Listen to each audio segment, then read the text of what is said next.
Hello and welcome to the what I believe is the final event of MRCon 2025. When this is a new thing that we've created. We've created this monster ourselves. This is the monster you made, where you wonderful people at home have submitted some entries as a monster that we're going to talk about. We're going to throw a few ideas around. We might pit them against each other in purely a verbal kind of way. We don't have an arena or anything like that, but maybe next year.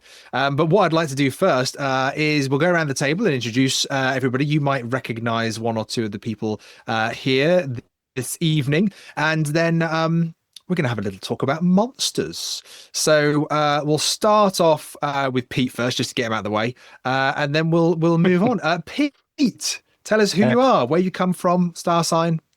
Do I have to do that? Okay, so yeah, I'm Pete Burgess from Liverpool, Sagittarius. You won't find me online all that much, but I'm one of the OG Playhouse crew. Newman can attest to that. I do the art direction and design and other bits behind the scenes, so I'm not used to being in front of the camera.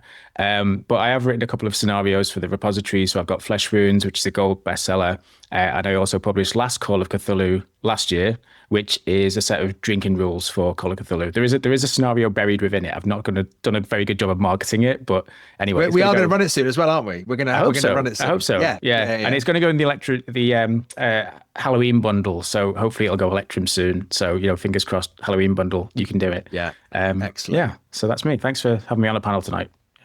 No, not at all. Well, as I said, Pete's been a part of the Playhouse since day dot. Let's go over to Miranda. Don't stop me now, Miranda. Who are you, Miranda? I'm Miranda. That's me, Miranda.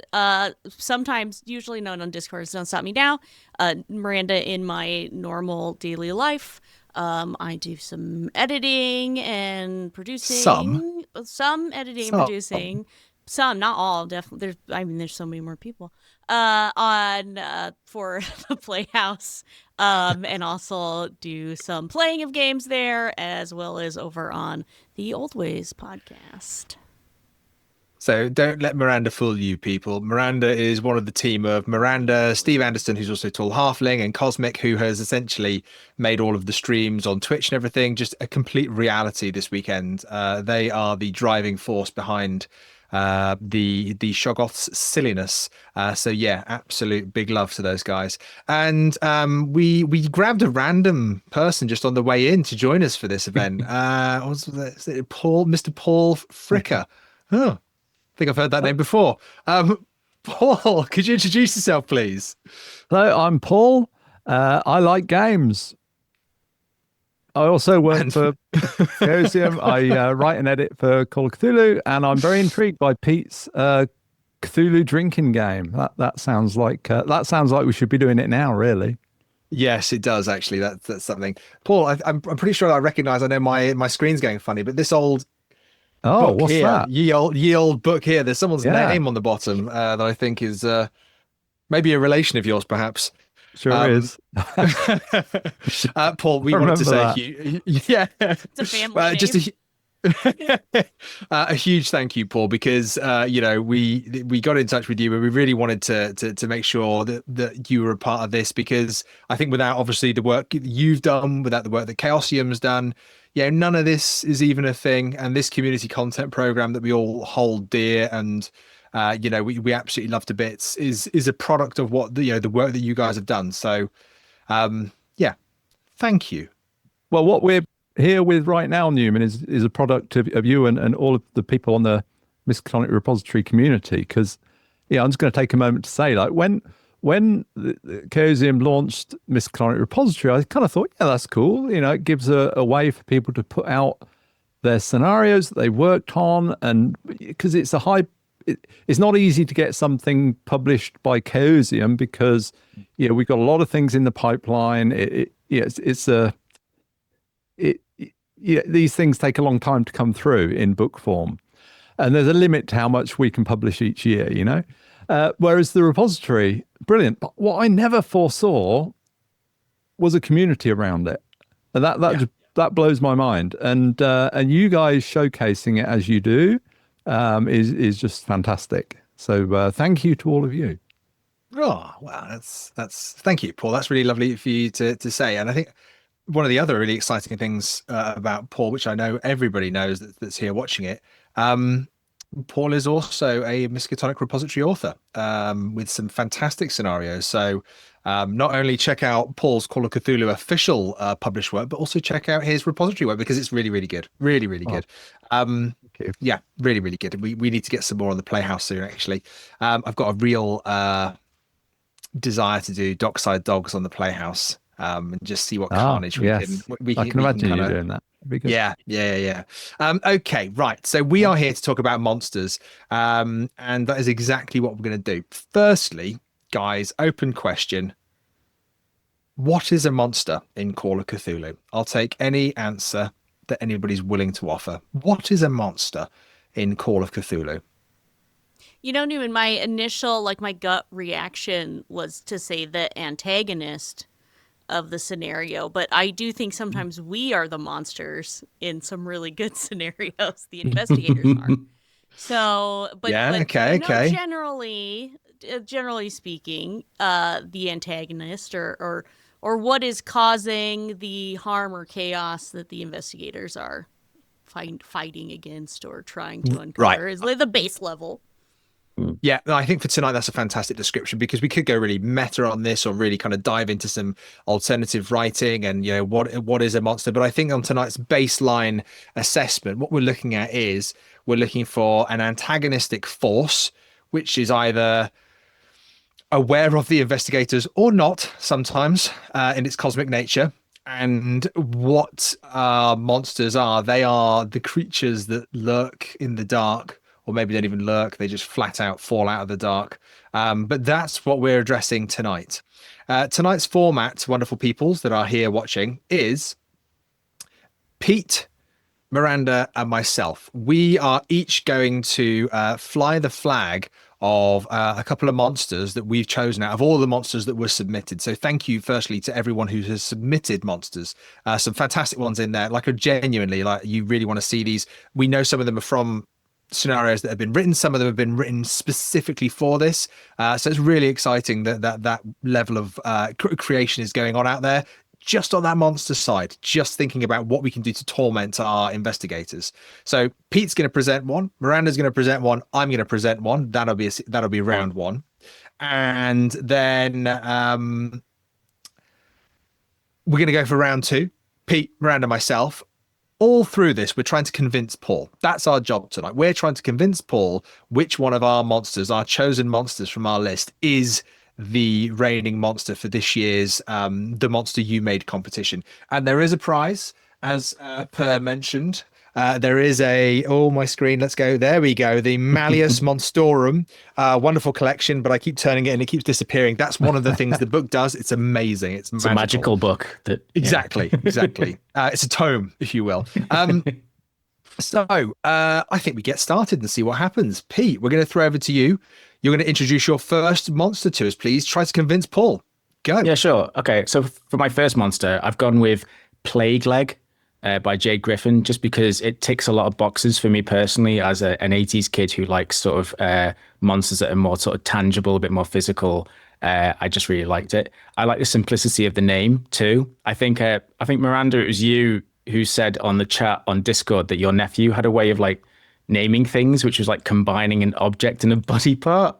Was it Jawface? When he was learning how to talk trash, right, which is an important skill for a child. That's where he started, was calling people Doorface or table mouth or whatever he could come up with. So yeah, I mean, I like that because that's the trick going on here, the simplicity of the name. So Plague Leg is so basically they're described as a harbinger of disease and an avatar of Namtar, and it's described as a horrific, spindly, chitinous insectoid creature covered in patchy hairs and translucent boils sloshing, and I love that word, sloshing with fetid, yellowish, disease-laden fluid. So immediately I'm repulsed, which is great. And it's size 60 as well, so it's human size on top of all that. And it's only got one goal, which is to spread its disease to as many people as possible. I'm guessing Namtar might be some mythos entities, maybe spreading its influence with this disease. I've no idea how many there are, but I assume there's maybe like a few of these things. The way it spreads the plague is it has a pincer grip, it grabs you, and it injects you with it like a mosquito, and that's it. You've got the plague. There's no cure. You're dead within 6 hours. Nice and simple, right? But what's great about it is you've got this immediate, for me, it's like you've got this immediate timer running as soon as someone's been bitten. And that kind of changes everything into a race against time, no matter what scenario you've got going on.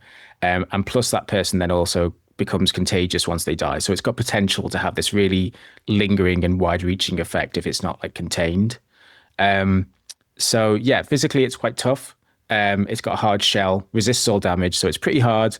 It doesn't like fire, but it's also can just run away from fire, as the author says, which I think is like, well, why not?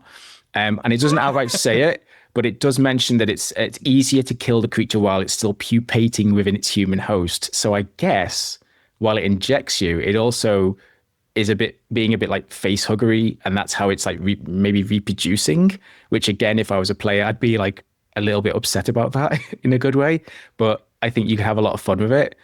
So yeah, it ticks a lot of boxes with me with the body horror stuff. It seems like a tough one. I think it'd definitely get the players on the defensive. And it would, yeah, I mean, I just think it's a good little simple creature that you could maybe drop into a few different scenarios.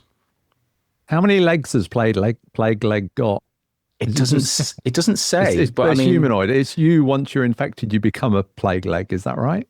I'm trying to think, does it say it's humanoid? It just says it's horrific, spindly, and chitinous insectoid. So I guess insectoid, maybe 6 legs. Could be lots of legs. Yeah. And can I talk to it?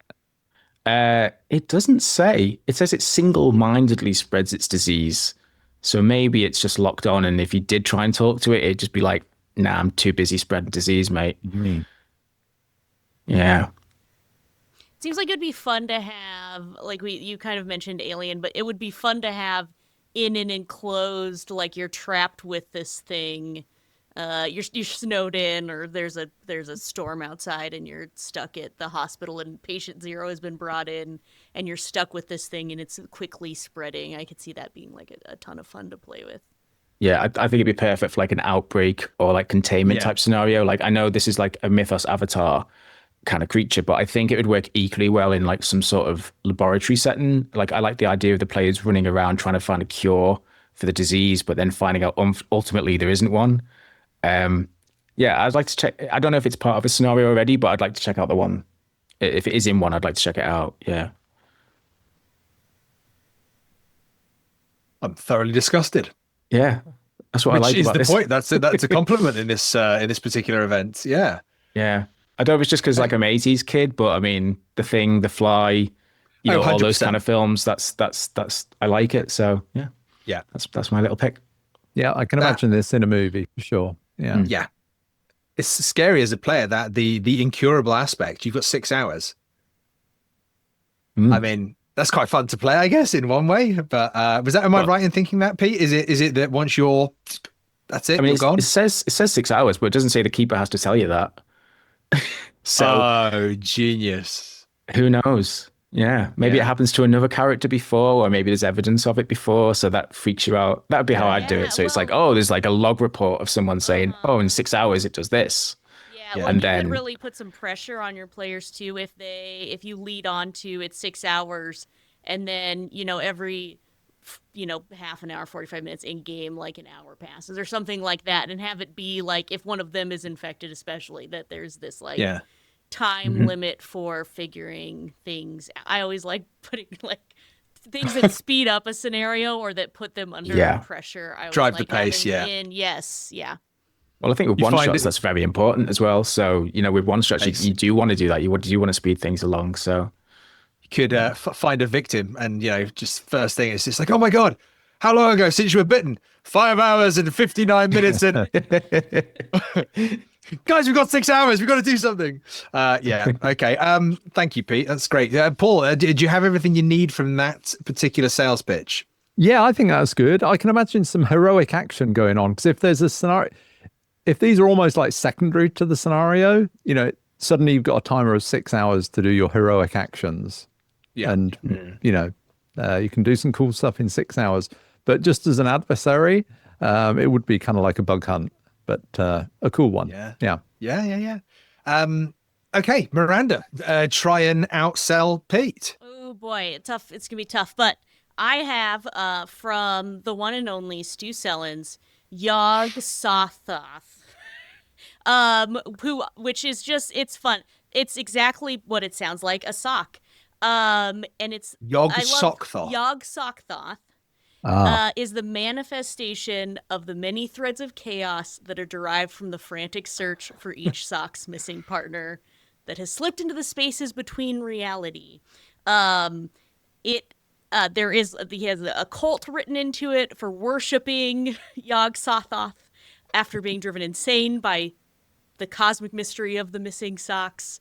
Um, I do love they have the information about the cultists in here. Some attacks that I love for Yog Sothoth.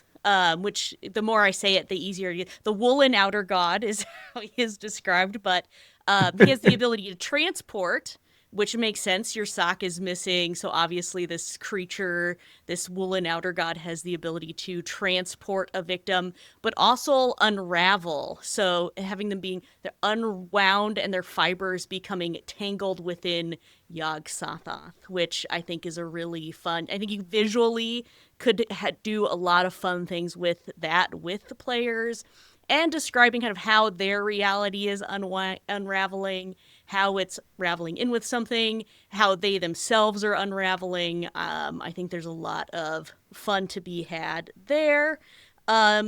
Also, I just love the idea of it being. He does have on here it appearing as a heretical sock puppet perched on a pseudopod of the blind idiot god at the center of the universe. But I kind of like to if someone were to cast Speak with Yog Sothoth, that it would just be a sock puppet. Like it would be Hello on there. talking to this. It made me think of I don't know if you've seen the episode of Red Dwarf where Rimmer gets the hollow virus and he has Yes. a Yeah. puppet penguin. Yes. It's like my favorite episode of Red Dwarf, and he's insane and he's talking to this penguin puppet. It reminded me a lot of that. I think you could just do so much fun things with, like, if someone finds this sock, oh, it's my missing sock, I found it behind the dryer, and I go to put it on, and what does that do to your leg? How would they go to try to take it off and it started to fuse with their leg and intertwining with them? Sock puppet cultist with sock puppet mask, I think, would be hilarious. So I think there's just a lot of really fun things, and I do like to play with. I like things that are kind of fun and lighthearted, but I also think there's some fun in taking something like this and playing it completely straight faced, like serious, and taking something that's cute and fun and just the combining it with absolute horrific body horror types of things and the unraveling of reality. I think is just a super fun concept. And is Stu Sellens. Yes. It's true. yeah, I think this could lead to a lot of annoyance among cultists because Yog Sothoth, every time they call up a deity, they're going to be getting the wrong one. It's like, filing someone. Misstyling, yes. It's going to get a lot of kickback from the cultist unions, I think. Or even, is it that cult that all the other cults kind of laugh at? And they go, Oh. it's the Sothoth guys. Oh, look at them. They don't sit next to them. Yeah, at the annual cult gathering, they're going to be the ones that are, Puppet guys? yeah, they've all got sock puppets. But they don't know the true danger that is Yog Sothoth. Yeah. Maybe that's how you spot the cultist, is they've only got one sock on and the other one's missing. Oh yeah, Just a little spot hidden kind of roll you can do. Like, you've only got one sock on. yeah. Well, then there's Wait a minute. you can also, like, if you play down the funny bits of it, there's some real fun to be had, I think, with it's a harmless thing, a missing sock, right? So I like the thought of playing up the harm in the missing sock. It's frustrating, it's annoying, but it's harmless that you've lost a sock, but then to think of that being some horrific monstrous beast that it is turned into or joined a part of, that the socks are being consumed and becoming part of this bigger being, I think is kind of a funny thought to me and just fun. I think Miranda gets bonus points for several times attempting to downplay the humorous aspect of this. And also, just like the being it described, I was thinking about this like right before I started talking because I was looking at the script. It's a manifestation of the many threads of chaos derived from the frantic search. And I don't know if anyone here has played a game called Triangle Agency, but I like to draw like this little concept in with other things, and that is, I like that it's a manifestation of a person's like this combined feeling and energy, and that game really plays up into that, and I like to drag it into other games too, is that this thing wasn't just born of itself or born of another creature. It's a manifestation of this shared experience and shared feeling that we all have. And I think that's a fun thing to bring in, that if we didn't have that reaction, or we didn't as a group feel that way, that this monster wouldn't exist. Its creation is a result of our thoughts and feelings. It's like a god conjured into being by humanity in a way. Yeah. And progress. Yeah. It's like these concentrated And all those feelings into this thing. Yeah. threads, concentrated feelings, however we wrap that up, I'm a sock is still part of the equation. It's still there, guys. Let's not not that I'm trying to sabotage Miranda's trying to convince I think Paul it's here, great but both ways. I mean, and you can the thing that I like about monsters, you can take what you like and use what you like and use what you don't like. So I think with any of these monsters, Absolutely. with Plague Leg, which in and of itself is a funny name. Let's be honest here. Old Plague Leg is a pirate. But you can play with both of those things. Monster horror, these bug hunts can be funny things too.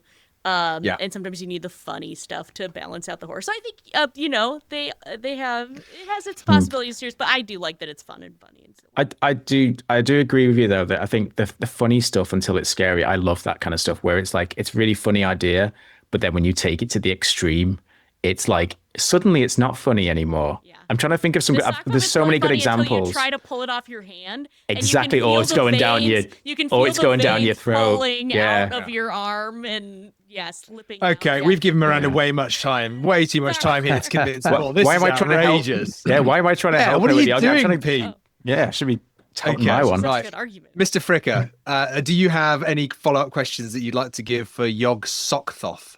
Does the sock puppet, when you play Yog Sokthoth, does it have googly eyes stuck on it? Oh, well, yes. Now, personally, as a puppet maker and puppeteer myself, I don't usually do googly eyes. I'm more the ping pong ball eye type, but I do think that is up for interpretation, and discuss it with your Depends table. on the manifestation. Discuss it with your table about what they're comfortable with in terms of eyes. Let's be honest. It could have human eyes. See, there's the horror. It has human teeth and eyes. Oh, yeah. See, there we go. Okay. All right. Stop talking, Miranda. We've got other monsters that we need to convince Paul about. Yes, let's move on. Let's move on. Okay. So the first monster that I'm going to bring to the table is a monster by Rick Boost. And this monster is called the Pulsings. Now, this monster, the way I'm kind of looking at it and interpreting it, and I'm selling it to you, Paul, it's a monster that's created as a byproduct of other cosmic occurrences, gaps and seals within the cosmic world it's drawn to and will pull through. Now, this is, this is the description. This is what it looks like. It's a squishy meat toughening into a muscle-like texture. I mean, immediately it just makes you go, oh.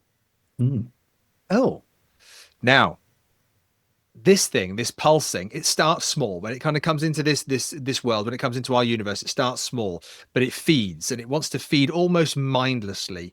It's devoid of any sentience or intelligence beyond its appetite. So that's why we're bringing it to the table, not the dinner table, but that's why we're bringing it to the table, because we've got the idea that as a mindless, squishy meat muscle, how do you deal with that as an investigator? Which grows. So the longer you take to try and deal with it, it's feeding, it's growing. And And in its stats that I'm now going to go through step by step, but no, in its stats, all its stats are they're in relation to its hit points. So the bigger it grows, the more hit points it gathers, which then affect its other stats. So it's almost like some horrific, uncontrollable monster that if it does grow too much too quickly, you're making it harder for yourself. So there is a sense of danger, there's a sense of movement, but that's not all on this particular blind date, Paul. Let me just read to you a little bit about how it operates when it meets an investigator. So it doesn't have eyes, it doesn't have ears, it is just this muscle monstrosity, this squishy meat. That's the phrase that I keep going back to. It's just squishy meat. It has an unnatural sense. When it finds its prey, it will approach stealthily. And sometimes there are more than one. So these things can move in packs if they have that. And they have this unnatural sense to allow them to move in packs together. They slide across surfaces until they reach the proximity of their food source, at which point they hurl themselves at their quarry. Now, if an investigator is rendered prone, unconscious, or otherwise helpless, the pulseling will contort its mass, grab its victims, and begin secreting a foul-smelling juice, which directly begins to digest the subject at an alarming rate, which actually made me think of what Pete was saying earlier about like The Fly, films when we were kids that we watched that we probably shouldn't have watched when we were that age. So yeah, for me, this is a proper grotesque monster. There's no reasoning with it. There's no talking. There's no engaging. There's no emotional capacity. It is a mindless creature, monster, blob thing that is squishy meat. Could it start off on someone's dinner plate? Is that where it begins? Oh, I don't see why not. Essentially, I don't think it's squishy meat as in look what I got from Tesco in the reduced aisle. Yeah, Well, it that's might be, right? It's that pink Could meat do. sludge, yeah. Yeah. In fact, I'm going to say yes. I think the idea of this creature is its beginnings are around the idea of where alternative dimensions might meet with our own. And that's where this thing kind of lives and comes from. The meaty description of it reminds me of those tumors that have like teeth and hair and stuff in them. Oh, Yeah. Okay. That's what I picture when you say your description. Is extra bits. You've creeped me out with my own monster now. That's what I'm picturing, and I pictured it on a plate because that's what was asked. So. As long as we're not picturing it with ping pong eyeballs, Climbing that's where it off. gets sick. Okay, that's where it gets really wrong. I'm imagining it as some, something grown in a lab as like a meat substitute, like a vegan meat substitute that's been, created. Yeah. Okay. Oh, yeah. But obviously, it's gone wrong, right? I mean, it's. Yeah. I mean, how out of date does meat have to be out of date? Is usually my question in the reduced aisle. What, until it becomes sentient and starts eating people? I think a long time. I guess at that point you'd say it's out of date. Yes, absolutely. Yeah, it's quite a it's good. Like I said, it does start very small. It's 1 to 7 hit points. So it could be something that in my head I imagine this, and maybe it's just Pete talking earlier about certain influences of when we were younger and things. But it might start as it's that thing in the lab. It's that thing that's been found. It's that thing that someone saw and then ran away from and has reported, but by the time they go and look for it, it's gone, and the next time they see it, it's 2-3 times the size. I'm either thinking like small town scenario. Do you know what? There was a film years ago. There was The Blob. I was thinking of a slightly newer film with Nathan Fillion, but just as B movie, Slither. Oh yes. Yeah. Slither, So yes. it's a more, I say modern, it's a modern-ish attempt at making a B movie, and they did it really well. And it's disgusting, and it's a bunch of these slithering little things. That is how I would picture this. That if I was, if I was running this monster, that would probably play a bit of my mind. And the creature itself, it can slam, it can grab with its meaty muscles, but digestion is its main thing. So it really is just an organic eating machine. Yeah. Well, you'd see it being like, the dog threw something up and you throw it in the trash. So that's like the first time you see it. And then you see it like later on in other situations. But it just looks like this little blob. Like you said, it's small, this little glob, and you like throw it as crawling out and doing its own things. Yeah. Absolutely. Does it have an upper limit, Newman? Because like I love creatures like the blob where like there's no upper limit, like it'll just keep going and keep going. Like Well, and there's a scenario that I was lucky enough to edit a few years ago called Flesh Wounds. I can't remember who wrote it. Pete, someone. yeah. Someone, but I remember the mythos element in that had that very much same idea, mechanic, growing constantly. No, it doesn't. It's hit points 1 to 7 when it starts, depending on how you want to start it, and then its stats are 10 times its hit points as it grows. The power is a bit different. Intelligence doesn't exist for this creature, so there is no intelligence. It is just that basic desire to feed and secrete and digest. Okay. So I love stuff like that, and that's with the Flesh Wounds one I wrote. Like that's the thing. I wrote that because I was running games that were basically that my players were all murder hobos. So I wanted to get them back with a creature that would like backfire on them, and it was just one simple mechanic of like if you attacked it, the more dangerous it got, and then it would just get bigger and bigger and bigger. So I love anything like that. So I think this one speaks to that. I think it's really good. I like those creatures that can start small, suddenly become a massive problem. I like the small part of it because I think it could lull you into a false sense of security as the investigator. You're looking at the small mythos thing, as you say. The dog threw it up. You put it in the bin. You realize you didn't have any food in the house, so you brought it back in. It's grown in size. There's a number of things that you're kind of just like, wait a minute, this is a growing concern. Literally, before the investigator's eyes, a growing concern, which could be quite a cool thing to play with visually. Yeah. Okay. Does it have any offering, Mr. Fricker? Does it have any particular like vulnerabilities, or is there any weaknesses to it? Sock puppets. Chemo. Oh, really? No. Do you know? Not that it has to. I mean, there's no reason it should, right? No. Also, second question. Second question then: does it turn into something else once it achieves a certain size, or it just carries on growing as just discussed? No. So it constantly grows. Here we go. Hang on. The pulsing can only die when its core smallest mass is obliterated beyond the possibility of regrowth. So I'm guessing you can so you can attack it, and it does in taking that damage. Because of the mechanic of the hit points. I don't know what I'm doing with my hands. Because of the mechanic of hit points, when you start to damage its health, its stats deteriorate as well. So you can take it right back down to 1 hit point and then step on it before the dog eats it again. Yeah, smush. Yeah.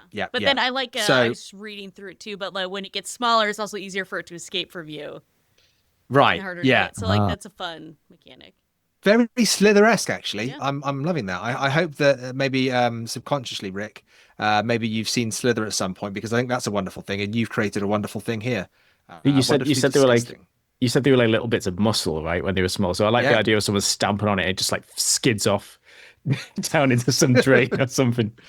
Or on the shoe. It's so tough. Yeah. It just sits on the shoe. It's like, oh, don't move. Yeah. Okay, Mr. Fricker, that's my all right, yeah. My first entry there. Okay. Don't tell us what, Paul. At the moment, is there a monster that's currently sitting at the top of the pyramid here? I think I've got like a first, second, third that I can sort of rank these in, I think. Oh, I'm sorry, Miranda. We won't rank the whole lot, but I think there's a few features that are standing out. I've got a bunch of criteria here that I've written down in advance 5 minutes before. Don't you love it when you bring somebody into something and they just know what they're doing? I'd love to. I didn't say that. Right, Pete, shall we swing back around to you for your second monster? Yeah. So for my second monster, I've picked something called Shirigol. I think that's how you pronounce it. By Jay Shigelius and Jonas Marian. It comes with a bit of a backstory. So they're manifestations of a great old one called Jihiek, who is basically a living protoplanet. He was drifting through space, minding his own business when he started producing life, which the old ones got a bit pissed off at. And so they decided to launch Cthulhu at him like a cannonball and obliterate all life on the planet. And he ended up stuck there. And it turns out that Jihiek was actually Earth all along, like Planet of the Apes. And it was Cthulhu that wiped out the dinosaurs, and that's where the big crater comes from. So basically, you've got this dying god who forms the center of the earth, and from time to time, you get these manifestations of these monsters that are creeping up through the surface of the earth through like geothermal vents or springs or fissures, and they're called the Shirigol. And they're these translucent jelly-like humanoids that are called the glass men or the moonlit children, and they're described as being a bit like, the bit in the abyss where the tendril comes up and mimics the human face. Like it's a Yeah. bit like that. So you have these bioluminescent, watery creatures that throb a blue and green color, like with a heartbeat, which I think is just like visually massively creepy. Like the artwork of the submission tool is really cool because it's got this like upright squid creature that's like got this really weird skull face on it. It's really cinematic. And I think what I like about this is that they don't really feel evil. There's nothing saying that they're like predators as such. It's more like they're a sort of tragic byproduct of this ancient creature dying. And it seems a bit like mournful and sad more than anything, a bit like a ghost at sea. But they are dangerous. So they can entrance you by slapping you with their tentacles. And once they have you, they actually suck all the oxygen from your blood. And given that they've got like 70 strength, I think you might be a bit of a goner if one actually gets you, unless someone's coming to your rescue. But yeah, I think they're like on the surface of it, I think they're a great go-to creature for like any scenario that has like a scientific exploration aspect or something involving like drilling. And yeah, they're just sort of ethereal and creepy, but also they've got that physicality that I personally quite like as well. So these have got an intellect, and we could talk to them as well, right? I don't think we can talk to them. I think they're more like I said, like sort of like products. They're sort of like, I would say, a part of the earth. They're almost like a sort of natural creature. Well, They're elemental. unnatural creature, an elemental kind of creature which has crept up. I don't think there's any logic or reasoning to them. They just sort of exist. You've got that you were saying about the abyss, something that always stays in my mind when you get this level of cosmic entity, are those Jeff Vandermeer books, the Annihilation books. Wonderful. And yeah, you can imagine this being like one of those twisted life forms that lives by the lighthouse or something in the water, or something like that. Yeah, very, as you say, Pete, very cinematic. It does actually say in the entry, it says they emerge from deep fissures in coal mines, geothermal springs, or beneath old harbors. So they've got this variety to them of where you could actually place them, which I think is really nice. Well, it could also be like a scenario where one of these has been caught, is being studied, and is maybe in some way calling out to the investigators. And the investigators have to free this creature that has been trapped somehow. Because Well, what we're are the the thoughts I had? monsters, the humans are the monsters all along. I had a thought when I was reading it because it kind of lends itself to like ecological horror in a way, these things coming from the ocean. I had this idea of like, well, maybe there's a cult, that would worship, but then I thought maybe there's like a sort of like a cult sect of Greenpeace who have gone and found one of these things and are protecting it, and like, yes. you know what I mean? No qualms towards Greenpeace. I'm just sort of saying, that those kind of like ecological kind of like groups who maybe find this thing and then take all the wrong messages from it, and that could actually form the seed of a good scenario. Yeah. Mm. Yeah. And how are we spelling the name of the creature? So it's Shirigol. So it's SHY RRG_GHOL. It's done in exactly the right way you should do for any mythos creature, with a lot of commas and things and repeat letters. Yeah, I did Apostrophes. wonder how that was. Yeah, okay. Too many of some letters, not enough of others. I will. yeah, okay. Add a shout out to the authors, creators that I like. Is this isn't about the monster? This is about them. But for each of the stats, they have like a note about how that stat relates to it as a thing, which I like because sometimes you can't. It's hard to conceptualize things. So like. Example, Dex 45, they have that it's slow and deliberate movement, or Con 60, dense gel-like flesh, resist trauma. So just like, I think little things like that can make it fun for keepers, or just better for like a keeper to kind of conceptualize some things that are usually just numbers on paper. Yeah, I like that too. I think it's good. It's good. It's something to latch on to. I think as a keeper. Yeah. Yeah, I like It the is look great of them. I artwork. must say they're this kind of weird, semi-transparent kind of figure that appears. Yeah.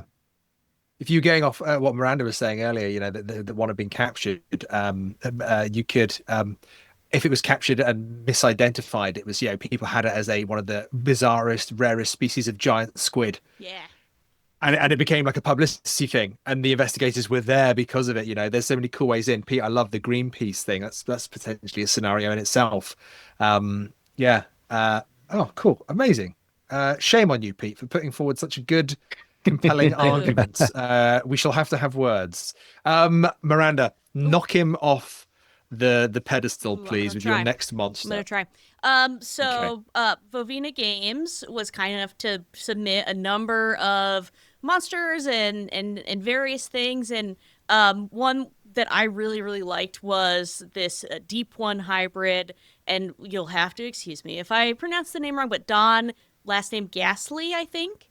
Gasly, Gasli, but his first name's Don. And I'm not usually a big Deep One person, but I thought there were some really fun things for this guy in particular that I really liked and would want to play with. He is this kind of sleazy, hedonistic glutton. But he calls himself a gourmand that is just really consumed with eating and will happily eat anything. Prefers children, love that, but doesn't exclusively eat children. Also eats things like livestock and other things. And he's just kind of got this like sleazy look to himself, greasy kind of guy. So obviously you would probably clock him as not being a good person.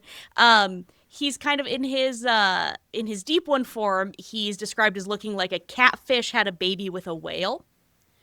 Which I do like that. My 5 things that I like about him. I love the gourmand. I love the eating things. I think a lot of horror can be done with things that consume other things.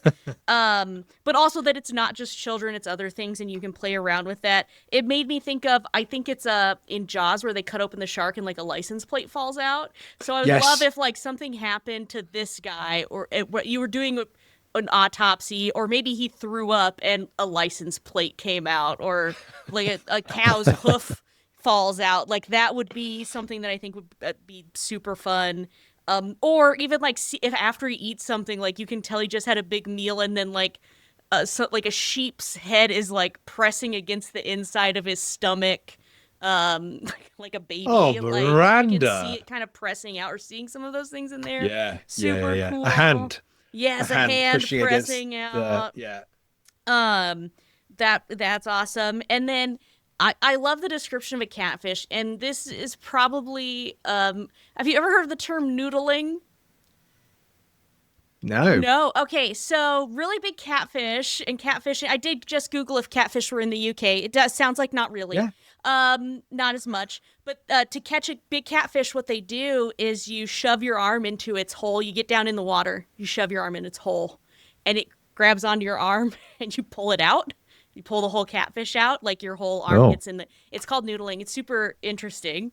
Should be called crazy. Yeah, but like I was thinking about it, just made like the catfish imagery and that, and like how much it could fit in its mouth, and like if you were talking to a guy and then like all of a sudden seeing his mouth opening up, like your whole arm in it, or how you would catch him, like how would you bait him and pull him out? Would it be something where you would use your own arm as bait to catch him? I thought was like kind of some fun thinking. Or a person, like, can you imagine like waking up and his mouth is around your waist? Or yeah. You dangle someone into his den so that he grabs on and you can pull him out. Be fun.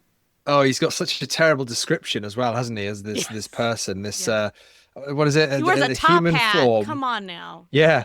He resembles an obese middle-aged man with greasy balding hair, pierced green eyes, and a very long waxed mustache, which is the catfish. I'm guessing Yeah. the catfish He appearance. reminded me of the sleazy guy you played in. Is it Castle of Castle Greed? Castle of Greed. Castle Yes. Greed, yeah. Yeah. I'm glad I remind you of this. Your Did you say me or the character? Same. Both. Our characters are all part of us. It's true. Yeah. So this mustache and maybe like the beard with the catfish thing going on, there'd be like tentacles. Oh, he does have, like, in his deep one form, prehensile tentacle like barbells and sharp teeth. So I would imagine that they would be like that. He could mustache attack, maybe. Yep. Yeah. Is that a listed attack, mustache attack? I'd like to see that. Is it listed attacks? Claw bite tentacles is, so I would count it. I mean, the Swallow, barbels grab. are the things like this, aren't they? So I imagine the mustache turns into the barbels on the fish because it's a wax mustache. So it might be like that. Speaking as a mustachier myself, that's how I would do it if I was a deep one. If your mustache turned into barbels, Pete? Yeah, it does sometimes. When? Under the light of the full moon. My wife's not a fan. But I, as much as I'm supposed to be vying against you in this, Miranda, I really love this idea. I love that you could play. I suppose as a keeper who loves playing out the character, the NPCs, I would love to play this character and kind of have fun with that hedonistic. The fact that he calls himself a gourmand, that there's a big character there to have fun with, and it's a character that is a monster. They're almost like. I don't know what's the word I'm looking for, because was it something I read something about their desire. They'd actually got involved in business so they could buy parts of food industry so they could get delicatessen food and things because they love it so much. So there's like real flaws to the character there as well. Yeah, that he's could been be really stealing good fun. funds. That's it. Yes, yep, from some coffers and to feed his fine food addiction. I think he would. Addiction. Yeah. He would go crazy for the pulsings, I think. Oh, 100%. just like little chicken nuggets to 100%. him. Yeah. A little bit of oil, a little bit of garlic. Yeah. Perfect. Yeah. Crunchy. His And then favorite dish. dab his mustache with Yog Sothoth, Get those two in just the as a little same- finisher there. Yeah.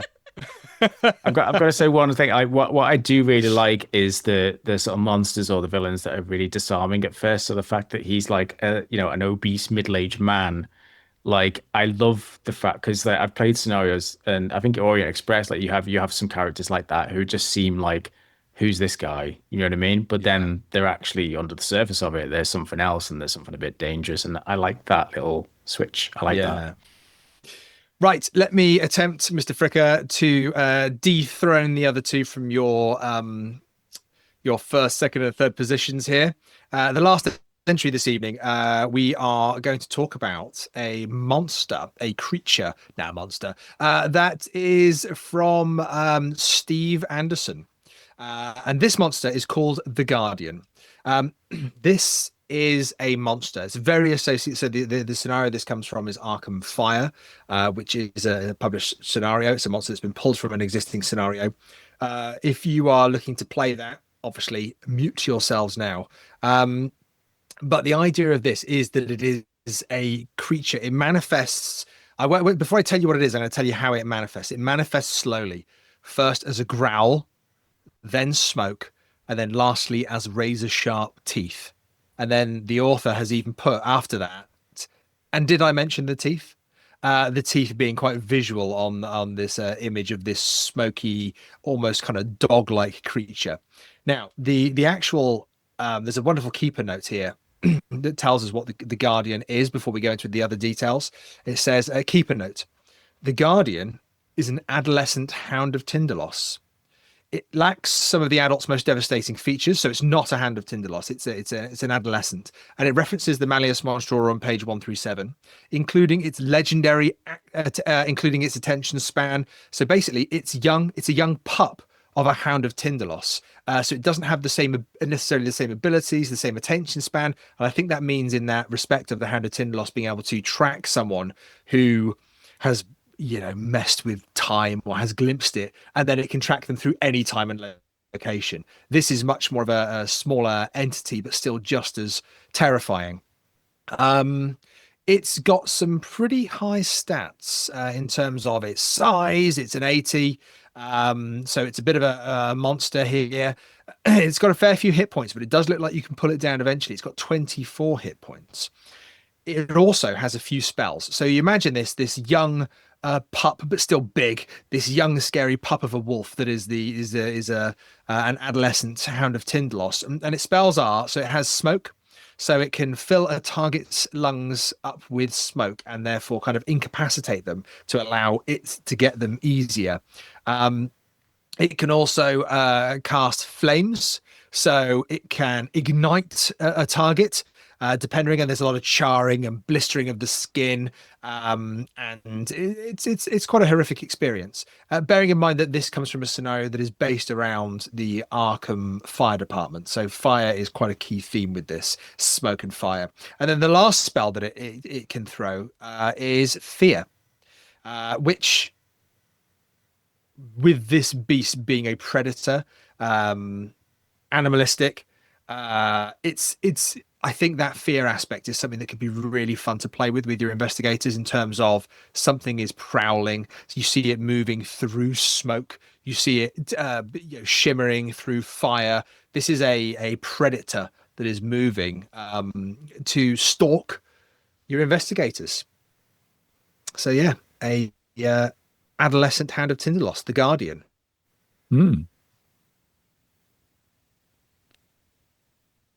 How long do we have now, Newman, to sum up? And I reckon we've got about 4 or 5 minutes. What we can do is 3 minutes talking through this monster, and then we'll announce a winner, and then we'll say a big thank you and goodbye. Sounds good. So do these come in a litter like puppies? I think this is a singular. This is more of a lone wolf than a pack creature. Okay. Yeah. But there are wonderful notes here saying, because obviously it's not a Hound of Tindalos, but it is even saying, if you like your Call of Cthulhu extra deadly, you might consider an upgrade, which is the link to the Malleus Monstrorum where you'd find the Hound of Tindalos. It's I love this monster. The reason I chose this one was just because it had that predatory feel to it. So you make the investigators their investigation. There's got to be super delicate and super careful because there is something hunting them. Personal, I guess, piece to me is that I like that, thinking of it from the standpoint of being like an adolescent Hound of Tindalos, is that you can kind of play on like the urges, but also like the mistakes that teenagers fall for. Like, they aren't the smartest, but they're also not the most reasonable. So, like, if your investigators are trying to reason through what they would do, you can subvert that because they maybe don't have the same, like, logical skills, but then also some of their drives can be a little bit different. Maybe they're a little more temperamental. But I think playing, like, you could play into some of that less developed psyche as you would maybe, or just have like just different drives, different urges than you would in adult. I think could be like fun. That. Yeah, that's a great way to play it, that youthfulness of it.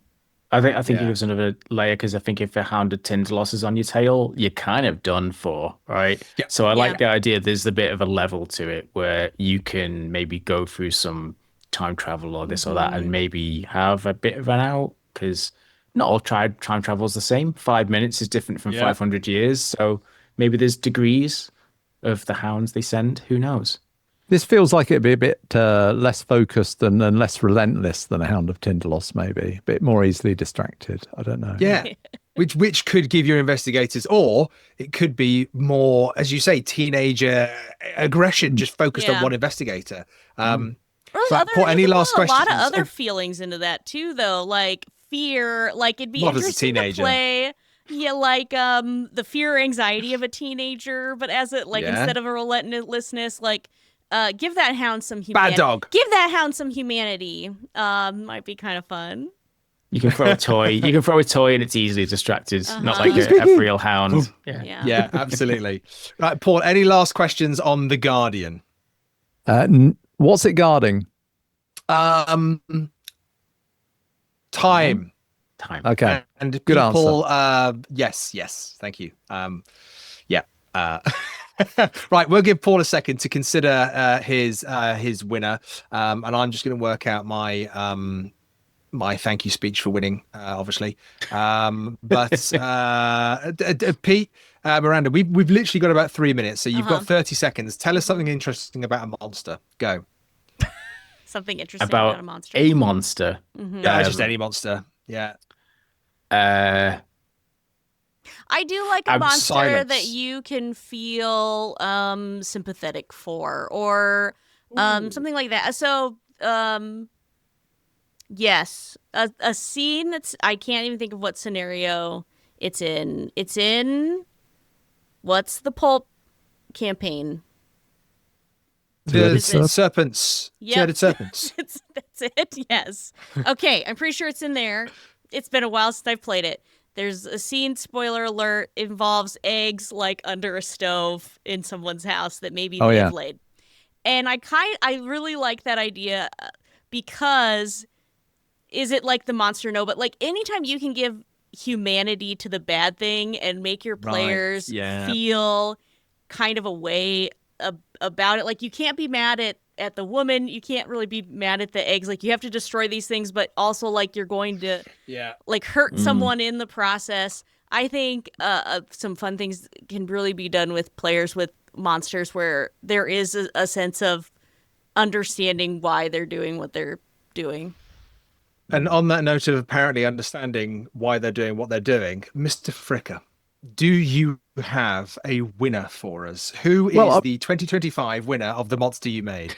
I've got a few thoughts. So I think our deep one friend, one of my criteria was no tentacles, because we've got lots of tentacles, but he's got tentacles. But I think to me, in my head, when you were describing him, he's more of an NPC. He's kind of a monstrous NPC, but I think it'd be a really cool NPC to slot into a game. He's kind of, you can't trust him, but it'd be a very cool NPC. Plague Leg, sounds fun. I think Plague Leg is good. And I was giving bonus points for names with more than 3 consonants in a row. So Shurigol, so I asked about the spelling. So, bonus points there. But I think really the main criteria is, does it fire up my imagination? And can I see myself using it, sparking off an idea for a scenario? And I think the pulsings gets that, because, it's got me thinking about, I can picture it being used in a scenario in quite a lot of different ways, turning into things. It just like that just seems ripe for creating new adventures. So I haven't mentioned everybody, all great, but I think the pulsings is gets my nomination for the best monster that you've made.